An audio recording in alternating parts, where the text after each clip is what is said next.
Nós estamos numa peregrinação aqui pelo livro de Gálatas, já estamos chegando quase no fim, indo devagarzinho, tomando alguns goles da insondável graça de Deus aqui, mas nós chegamos neste ponto quando o apóstolo São Paulo vai trabalhar um pouco mais e nós vamos gastar mais tempo sobre esta glória na cruz de Cristo. E ele começa o texto aqui, Gálatas 6:11, dizendo assim: vede com que letras grandes vos escrevi de meu próprio punho. Parece que esse texto não tem nada a ver, mas é que normalmente Paulo, ele tinha uma amanuense. O que era o amanuense? Aquele que escrevia por ele. Ele ia ditando e a pessoa escrevia. E aqui ele resolveu escrever ele mesmo. E ele escreve o texto com letras grandes. O que significa isso? Alguém que estava com um problema de visão. É possível que Paulo tivesse, nós já vimos isso lá mais atrás, ele tivesse tido um problema de vista. Quando ele ia de Jerusalém para Damasco, para perseguir os cristãos, no caminho ele foi visitado pelo Senhor e veio uma luz fulgurante dos céus, que teria deixado os seus olhos para sempre, com as marcas daquela visão. Ele teria passado por uma enfermidade na vista.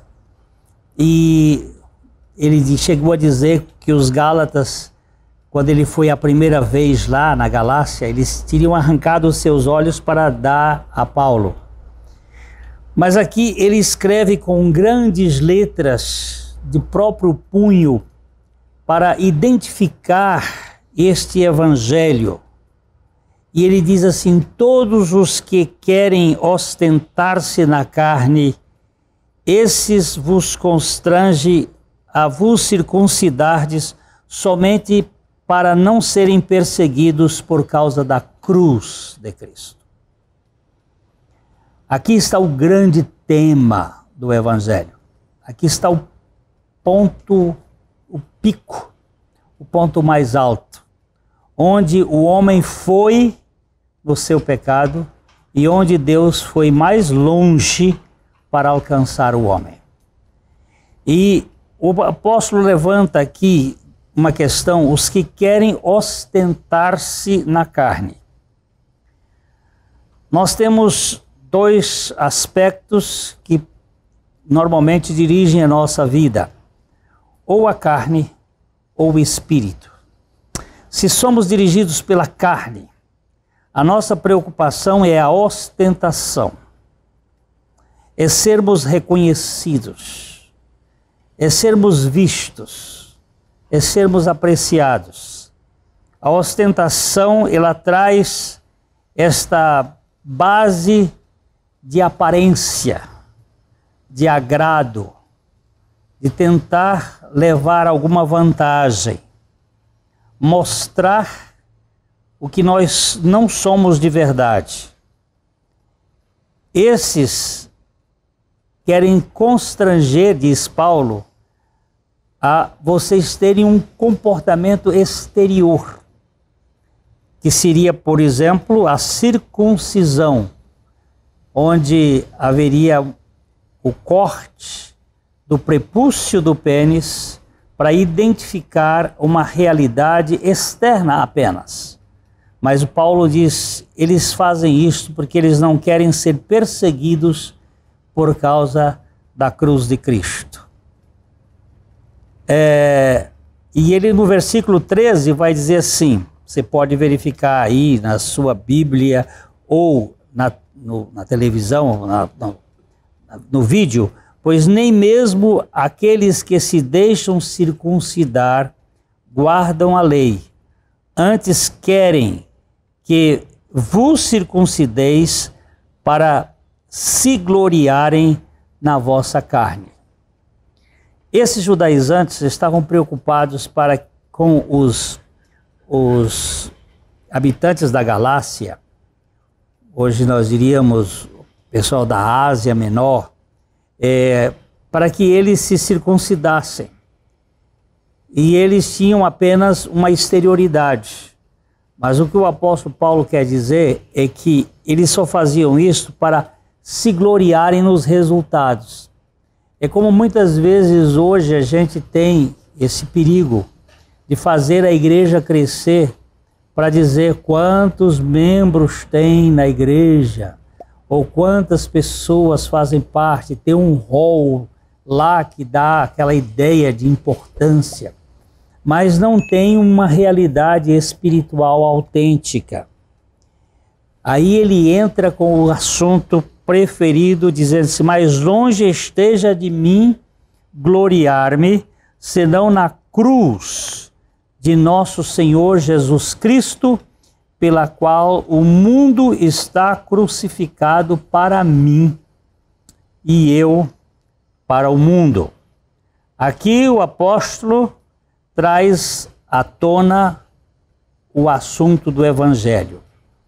Por que encontro glória na cruz? O mundo busca a sua glória no sucesso, na riqueza, no poder, na visibilidade. E o cristão na cruz? Que glória é esta? O apóstolo levanta aqui que a questão que a cruz não é uma doutrina, não é saber de cabeça, não é um distintivo que a gente pendura aqui na lapela, ou um amuleto, ou um broche, uma joia, um pendurucalho que se coloca no pescoço. A cruz é um projeto eterno. Ela é um fato histórico e uma realidade espiritual. Ela é o modelo do relacionamento da própria Trindade. O Pai, o Filho e o Espírito Santo, eles não trabalham, não se relacionam na base do ego, mas na base da renúncia, porque são três pessoas. E três pessoas que têm vontade, que têm as suas próprias preferências, viverem dentro da conciliação de uma só vontade, isso evidencia alguma coisa que é: eu morro para mim a fim de viver para o outro. Então o projeto da cruz é um projeto da própria relação da Trindade, que é eterno, mas ele se tornou histórico na pessoa de Jesus. E ali nós temos Jesus, o Cristo, indo para a cruz e assumindo a nossa identidade, o nosso velho homem, para que ele morresse e esta realidade espiritual fosse transferida para nós. A cruz de Cristo será sempre ofensiva para o homem natural. O homem natural gosta de se vangloriar, de se elevar, de chamar a atenção para si. Mas a obra da cruz é o esvaziamento, é nos retirando do centro para que Cristo seja a realidade no nosso interior. A cruz de Cristo será sempre e sempre muito ofensiva ao meu ego. A cruz é o centro da história do mundo. A encarnação de Cristo e a crucificação de nosso Senhor são o centro ao redor do qual circulam todos os eventos de todos os tempos para a libertação de todas as pessoas que nele creem.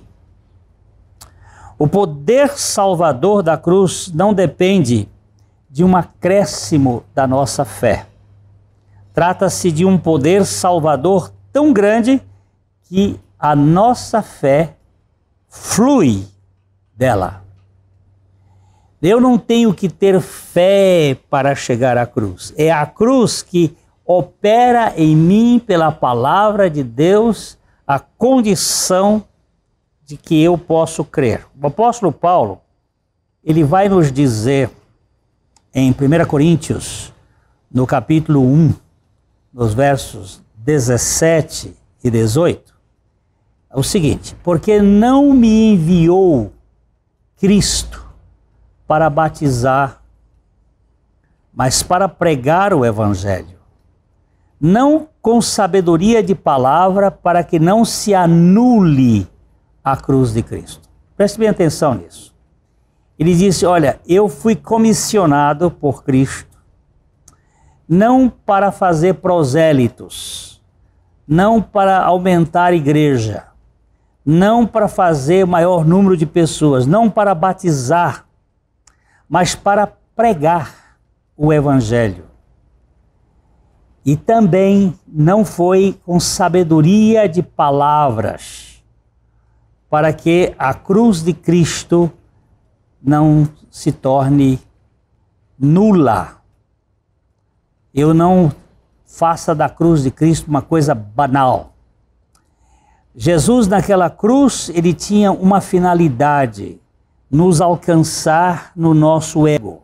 E Paulo vai dizer assim: certamente a palavra da cruz é loucura para os que se perdem, mas para nós que estamos sendo salvos, que estamos no processo da salvação, porque a salvação de Deus, ela tem 3 tempos.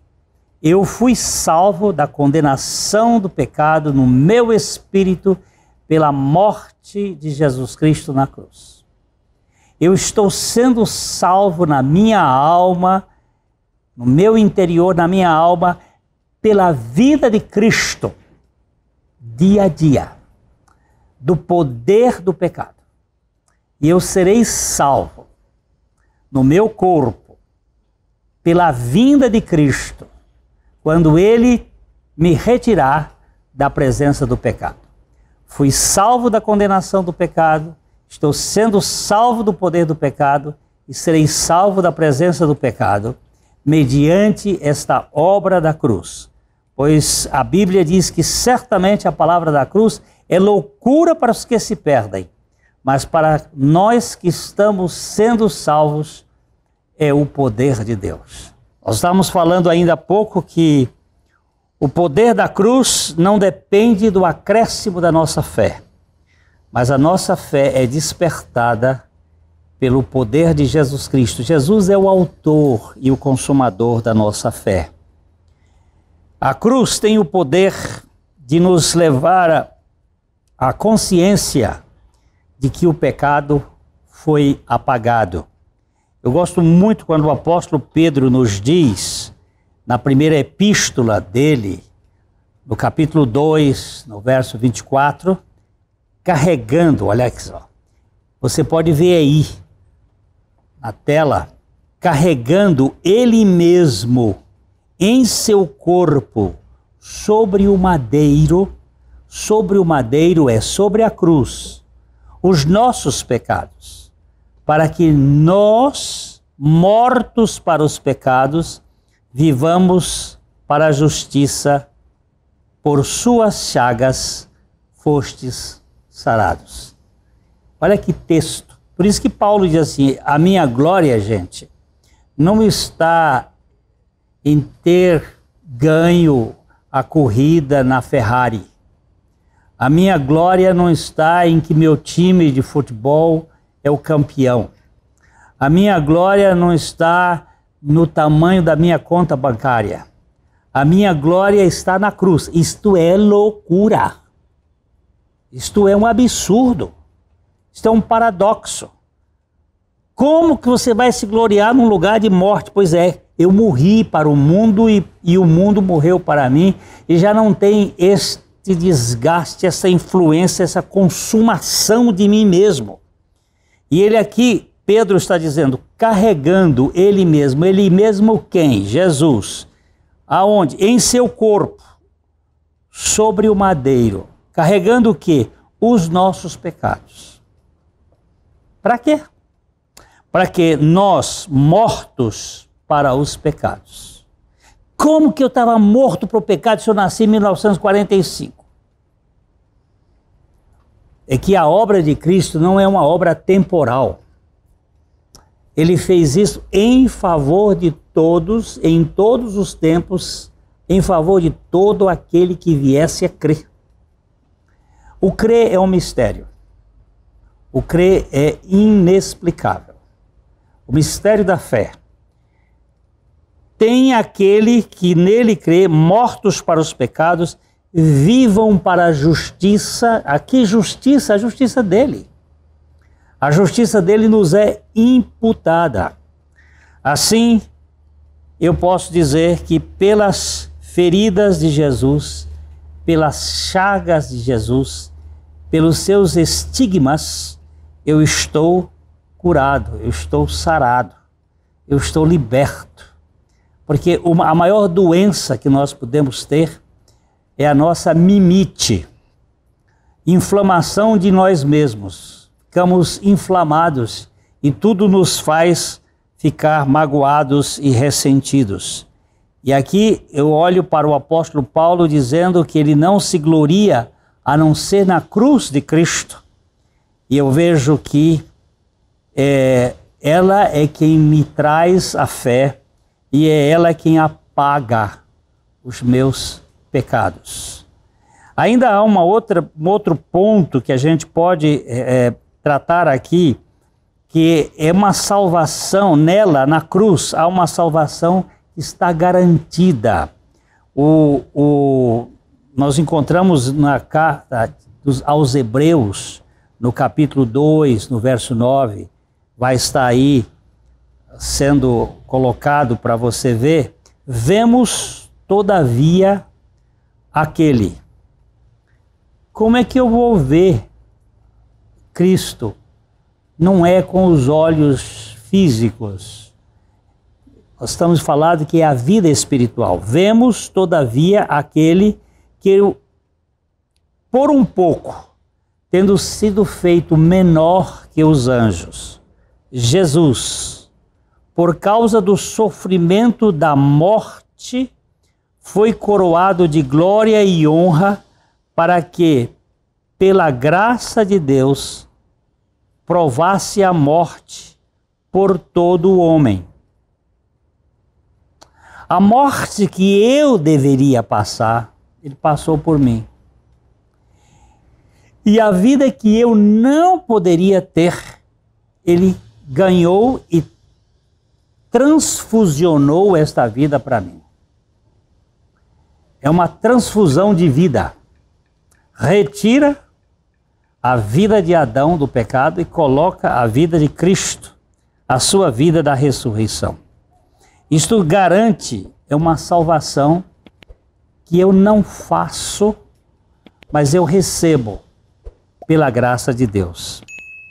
Uma outra coisa que a gente pode ver é que nesta mesma cruz eu tenho garantido uma santificação consumada. Olha só o que a mesma carta aos Hebreus, aí no capítulo 10, no verso 14, vai dizer. Porque, com uma única oferta, aperfeiçoou para sempre quantos estão sendo santificados.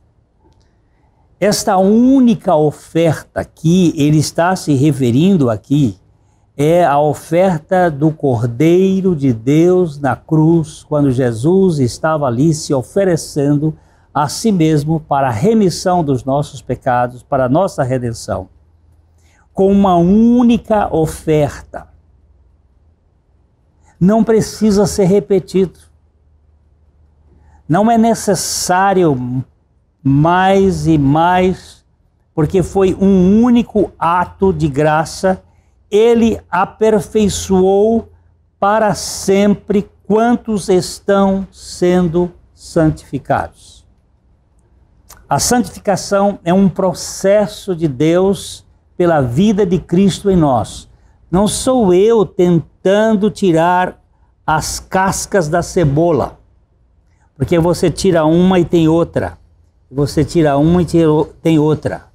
Não é um desfolhar das cascas da cebola, é a manifestação da vida de Cristo no nosso interior.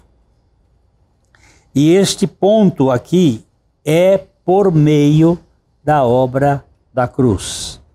Por isso que Paulo vai dizer que a glória dele estava centralizada na cruz de Cristo.